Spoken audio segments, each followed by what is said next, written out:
விழுப்புரம் பேருந்து நிறுத்தம் அருகே நகராட்சி திடலில் அன்புமணி தரப்பினர் ஆர்ப்பாட்டத்தில் ஈடுபட்டிருக்கிறார்கள். அன்புமணி போராட்டத்திற்கு வருவதற்கு முன்பே தொண்டர்கள் ராமதாஸ் படமிருந்த பேனரை அகற்றியிருப்பதும் குறிப்பிடத்தக்கது. அன்புமணி தலைமையில் நடந்த போராட்டத்தில் ராமதாஸ் படத்துடன் இருந்த பேனர் அகற்றப்பட்டிருக்கிறது. விவரங்களோடு இணைகிறார் எமது செய்தியாளர் சிவச்சந்திரன்.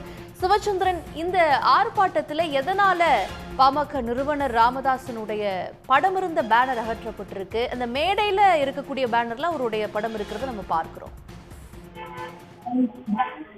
அதாவது பாட்டாளி மக்கள் கட்சிக்குள் கடந்த 2 மாதத்துக்கு மேலாக பாமக நிறுவனர் மருத்துவர் ராமதாசுக்கும் அன்புமணி ராமதாசுக்கும் ஏற்பட்ட மோதல் காரணமாக அக்கட்சியினர் இரு பிரிவுகளாக, அதாவது டாக்டர் ராமதாஸ் தலைமையில் ஒரு அணியாகவும் அன்புமணி ராமதாஸ் தலைமையில் ஒரு அணியாகவும் செயல்பட்டு வருகின்றனர்.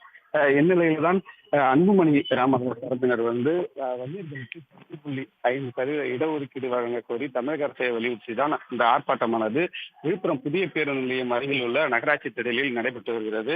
அந்த ஆர்ப்பாட்டத்திற்கான மேடை அமைக்கப்பட்டிருந்த அந்த மேடையின் முகப்பு பகுதியில மேல் பகுதியில பாத்தீங்கன்னா ஒரு புறம் டாக்டர் ராமதாசும் மற்றொரு புறத்தில் அன்புமணி ராமதாசும் மைய பகுதியில் அந்த வன்னியர் சங்கத்தினுடைய கலசம் அடங்கிய படமும் வழங்க வேண்டும் 10.5% இடஒதுக்கீடு வழங்க வேண்டும் என்று எழுத்துக்களால் பொறிக்கப்பட்ட அந்த பேனர் வைக்கப்பட்டுள்ளது.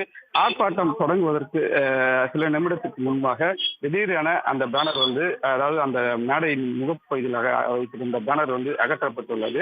இது அக்கட்சியினுடைய ஒரு கேள்வியை எழுப்பியது. இருந்த போதிலும் அந்த மேடையின் உள்பகுதியில் வைக்கப்பட்டுள்ள அந்த பேனர்ல டாக்டர் ராமதாஸ் படமும் இடம்பெற்றுள்ளது, அன்புமணி ராமதாஸ் படமும் இடம்பெற்றுள்ளது நாம் பார்க்க முடிகிறது.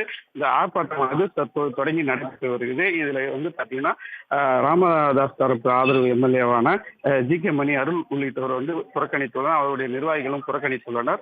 மேலும் அன்புமணி ராமதாஸ் ஆதரவு எம்எல்ஏக்கள் சிவகுமார் மற்றும் வெங்கடேஸ்வரன், சதாசிவம் உள்ளிட்ட நிர்வாகிகளும் இதில் பங்கேற்றுள்ளதை நம்மால் பார்க்க முடிகிறது. விவரங்களுக்கு நன்றி சிவச்சந்திரன்.